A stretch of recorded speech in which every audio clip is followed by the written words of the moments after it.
So yeah, my story really began with silence. So I grew up navigating the effects of domestic violence, something that wasn't always talked about, especially for men.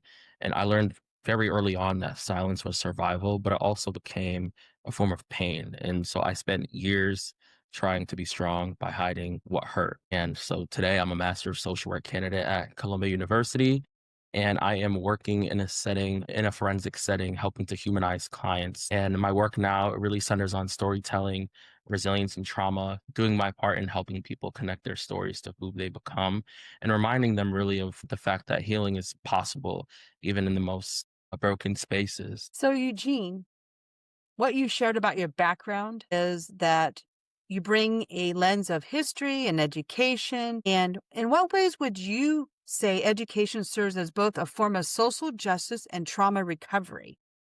That's a good question, Linda. I feel like education was really my first form of healing.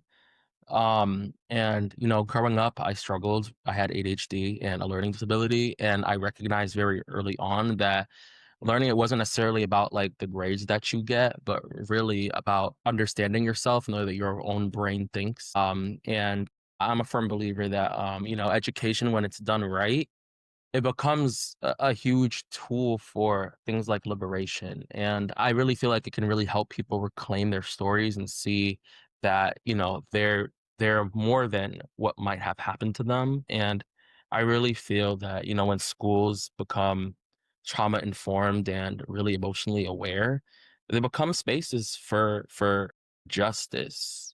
So I also, yeah, and I just feel like, well, you mentioned that education served both as a form of social justice and recovery. And I also wanted to mention that, that means like not punishing behavior that comes from pain, but really doing our part as educators and supportive folks that are in the school system to try to understand it, which means teaching social and emotional intelligence and really encouraging kids starts young, in my opinion, to name their feelings and manage them.